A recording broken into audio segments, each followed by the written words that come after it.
Nightline München, hallo? Hi, is this the helpline for students?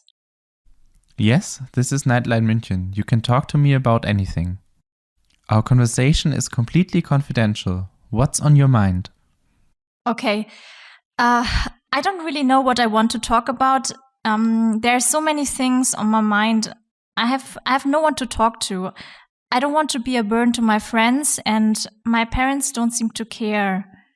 I feel so alone with everything, and I don't know how to handle it. I feel like nobody is listening or understanding what I'm going through. I'm here to listen. Tell me what's bothering you. I don't know where to start. I'm under a lot of stress right now, exams and paper, and I'm afraid I will fail everything this semester. It's so overwhelming, you know? I don't feel like I can handle it anymore. I don't even know where to begin and how to explain it. I understand. Take your time. I feel anxious and I'm not motivated. I can't keep up with the lectures. I can't bring myself to begin with the stuff or keep going. I feel so lonely.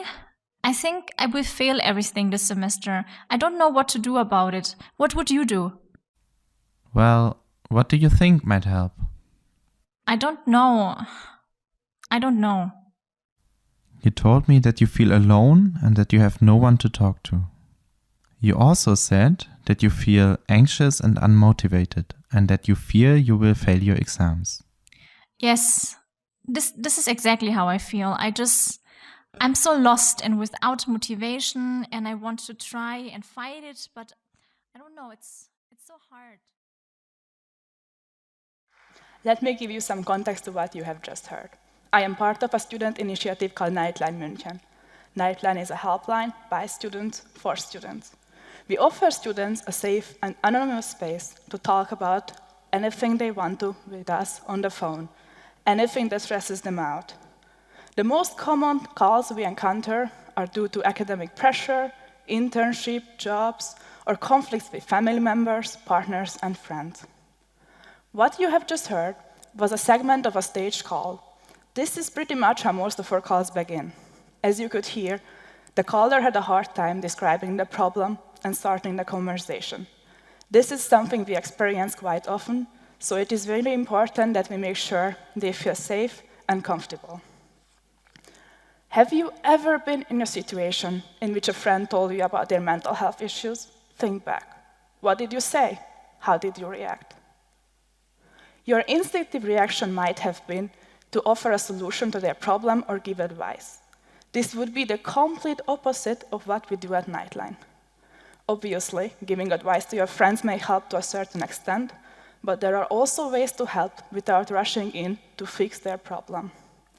At Nightline, we do not attempt to give advice. We try to help the callers find a solution on their own. This often proves to be much more effective.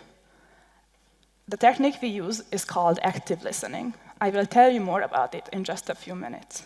But first, let's talk about why the mental health of students is so important.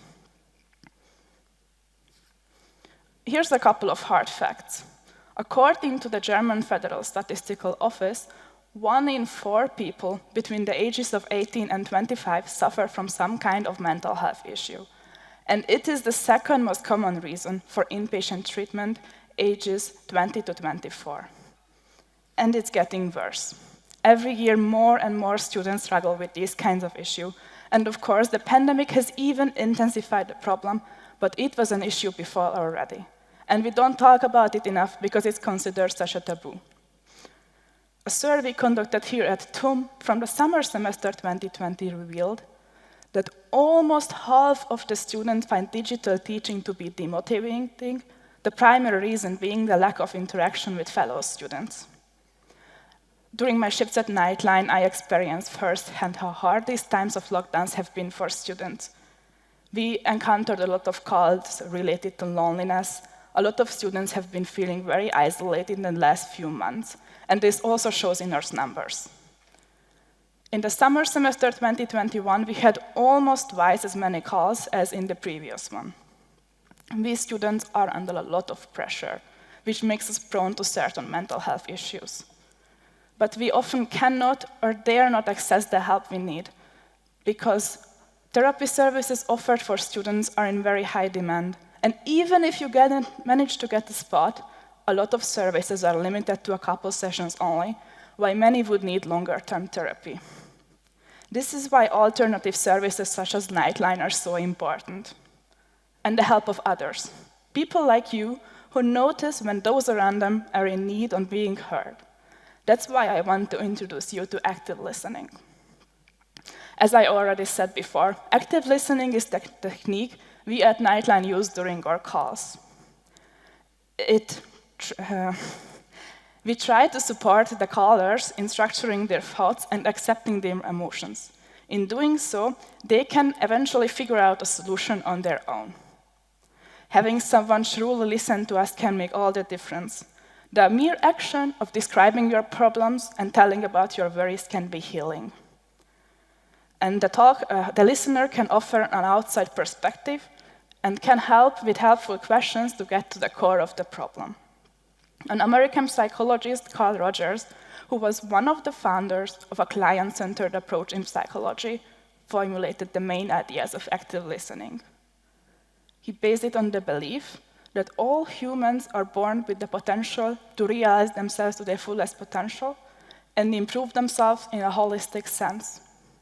He believed that the talker, and only the talker, has all the tools needed for the individual self-healing process, including analyzing the situation and finding a solution.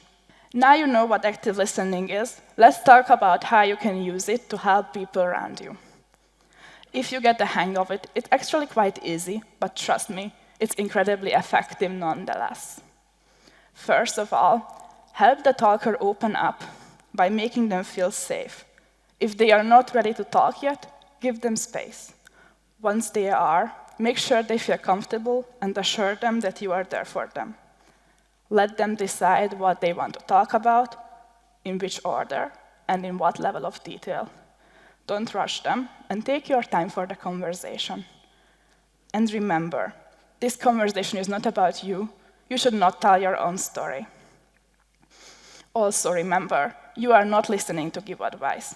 Giving advice and making assumptions will suffocate any attempts to self-reflect.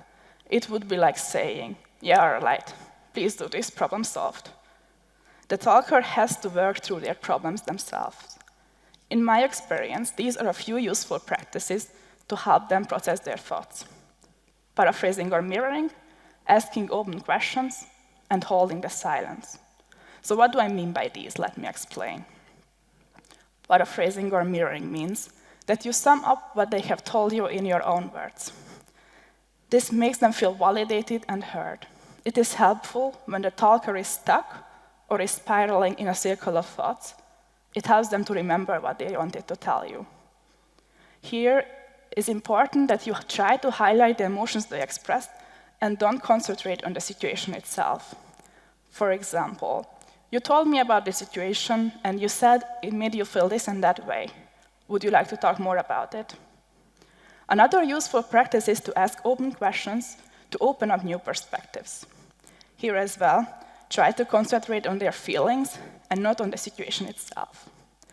Ask them how they are feeling, how they are dealing with these feelings, or how they have dealt with similar feelings in the past.